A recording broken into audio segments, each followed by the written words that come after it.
Everyone, welcome back to our channel. I hope आप सभी बहुत अच्छे होंगे। आज सिटिंग अरेंजमेंट के पार्ट 2 में आज हम नए क्वेश्चन को सॉल्व करेंगे, इसलिए वीडियो को स्किप किए बिना पूरा वीडियो ध्यान से जरूर देखिए। हमारे सामने क्वेश्चन दिया हुआ 8 मित्र सर्कल के चारों ओर बैठे हुए हैं जिनका मुंह केंद्र की तरफ है। तो जब भी हमें 8 पर्सन को बैठाना होगा तो हम क्या करेंगे, टोटल इस टाइप का डायग्राम बनाएंगे। 4 यहाँ पर बन जाएगा और 4 इसके बीच में। तो इससे क्या होगा, हमारे जो 3 सेक्शन यहाँ के नीचे वाले पार्ट में है तो इनका राइट इस साइड जाएगा और इसका लेफ्ट इस साइड जाएगा, और ऊपर वाले जो 3 है इनका राइट इस साइड जाएगा, इनका राइट इस साइड जाएगा और लेफ्ट इस साइड जाएगा, और इसका लेफ्ट ऊपर की ओर जाएगा, राइट नीचे की ओर, इसका राइट ऊपर की ओर जाएगा इस वाले बंदे का, और इसका लेफ्ट नीचे की ओर। सर्कल के क्वेश्चन में हमें बस लेफ्ट राइट की पोजीशन याद रखनी होती है तो हमारा क्वेश्चन आसानी से सॉल्व हो जाता है। चलिए इस क्वेश्चन को सॉल्व करते हैं। इस क्वेश्चन में आगे दिया हुआ है ए बी के दाएं से तीसरे नंबर पर है, बी के दाएं से यहाँ पर तीसरे नंबर पर ए, तो बी हमारा यहाँ पर बन जाएगा और बी का थर्ड राइट, बी का राइट इस साइड जाएगा तो थर्ड नंबर पर 1 2 3, तो 3 नंबर पर यहाँ पर थर्ड राइट ए बैठा हुआ है। क्वेश्चन में आगे दिया हुआ है जो सी के दाएं से दूसरा है, जो का मीनिंग यहाँ पर होगा सेकंड पर्सन यानी कि बी सी के दाएं से दूसरे स्थान पर, सी के दाएं से दूसरे स्थान पर बी है तो सी यहाँ पर आएगा, और सी का राइट सेकंड 1 2, सी का राइट इस साइड आएगा और सेकंड नंबर पर बी बैठा हुआ है। आगे क्वेश्चन में दिया हुआ है डी ई के दाएं से तीसरा है, तो ई के दाएं से तीसरे नंबर पर डी दिया हुआ है, तो ई के दाएं से तीसरे नंबर पर ई यहाँ पर अगर हम सपोज करते हैं तो ई का थर्ड राइट 1 2 3, ई का राइट इस साइड आएगा और थर्ड नंबर पर डी यहाँ पर आएगा, और अगर हम ई यहाँ पर सपोज करते हैं, ई यहाँ पर मान के चलते हैं तो ई का थर्ड राइट यहाँ पर डी आ जाएगा, राइट इसी का राइट इस साइड जाएगा और थर्ड नंबर पर डी। अब हमें नहीं पता कि ई और डी कहाँ आएंगे इस सर्कल में, तो पहले हम आगे की और भी स्टेटमेंट को सॉल्व करेंगे। इसमें आगे दिया हुआ है जो ए का पड़ोसी है, जो मीनिंग आया हुआ है ई ए का पड़ोसी है।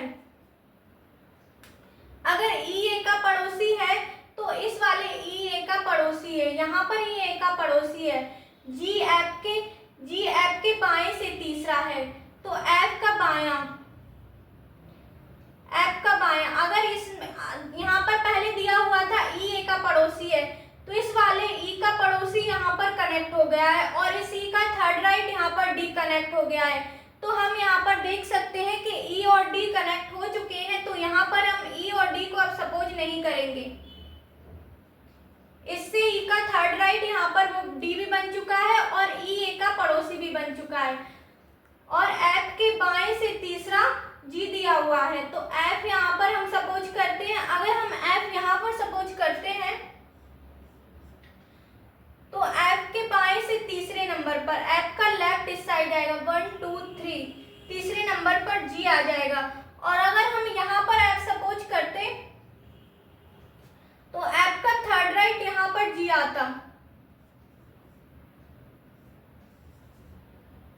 अब क्वेश्चन में आगे दिया हुआ है और बी का पड़ोसी है, और जो वर्ड आता है वो फर्स्ट पर्सन के लिए आता है, यानी कि जी बी का पड़ोसी है,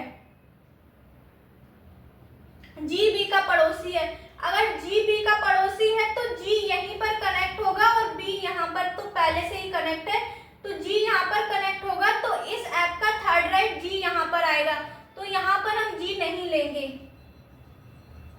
अब क्वेश्चन हमारा सॉल्व हो चुका है। अब बचा हुआ पर्सन है जो कि है एच यहाँ पर बच गया है, तो एच यहाँ पर कनेक्ट हो जाएगा। इस तरीके से हम सर्कल के क्वेश्चन को सॉल्व करते हैं। अब आपके क्वेश्चन में ये पूछा जाएगा कि जी का थर्ड राइट कौन सा होगा, तो जी का अगर थर्ड राइट ऐसे पूछा गया एफ होगा। अब क्वेश्चन में पूछा गया सी का राइट कौन सा पर्सन बैठा हुआ है, तो सी का राइट हमारा होगा एच। अगर क्वेश्चन में इस प्रकार से पूछा जाए एफ का लेफ्ट कौन सा पर्सन बैठा हुआ है, एफ के लेफ्ट कौन से पर्सन आएगा, तो एफ का लेफ्ट आएगा ए, तो ये हमारा सही आंसर होगा। अब हम सॉल्व करेंगे। क्वेश्चन में दिया हुआ है टोटल यहाँ पर 6 पर्सन है। 6 पर्सन एक A B C D E F और एफ एक सर्कल के चारों ओर खड़े हैं। अगर इसमें क्वेश्चन में दिया नहीं हुआ है कि फेसिंग सेंटर है या फेसिंग आउटसाइड है, अगर क्वेश्चन में दिया नहीं होता है कि फेसिंग सेंटर है आउटसाइड है, तो आप हमेशा फेसिंग सेंटर में ही क्वेश्चन को सॉल्व करेंगे। और 6 पर्सन बोला है तो आप हमेशा इस टाइप से डायग्राम बनाएंगे। 3 ऊपर लेंगे, ये 3 ऊपर आएंगे और ये 3 नीचे, तो इससे हमारा क्वेश्चन आसानी से सॉल्व हो जाएगा।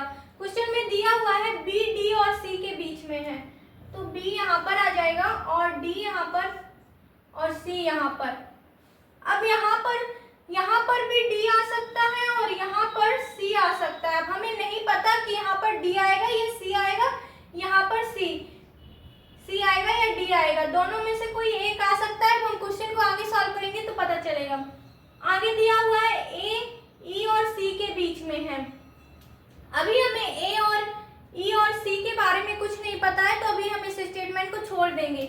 अब क्वेश्चन में दिया हुआ है एफ डी के दाएं है, तो हमें डी पता है कि डी यहाँ पर आएगा या यहाँ पर। अगर इस डी के राइट हम यहाँ पर एफ नोट करेंगे तो पहले से ही एफ यहाँ पर बैठा है, बी यहाँ पर बैठा हुआ है, बी यहाँ पर कनेक्ट है, तो इस डी के राइट एफ यहाँ पर नहीं आ सकता है। लेकिन इस डी के राइट यहाँ पर, इस डी का राइट इस साइड होगा और डी के राइट एफ यहाँ पर कनेक्ट कर सकते हैं, तो एफ यहाँ पर कनेक्ट कर देंगे। तो यहाँ पर डी पर्सन आएगा, यहाँ पर जो पर्सन आएगा वो होगा डी और यहाँ पर जो पर्सन आएगा वो होगा सी, यहाँ पर सी।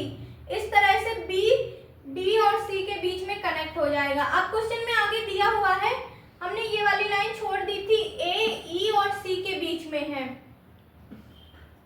अब यहाँ पर ए आ जाएगा और यहाँ पर सी पहले से कनेक्ट है, तो यहाँ पर ई आ जाएगा, तो यहाँ पर ई आ चुका है और यहाँ पर आ जाएगा ए ई और सी के बीच में है।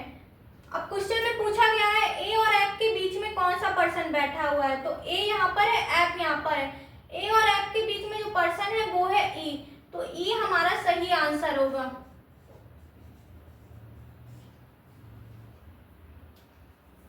वीडियो पसंद आई हो तो वीडियो को लाइक शेयर एंड चैनल को सब्सक्राइब करें।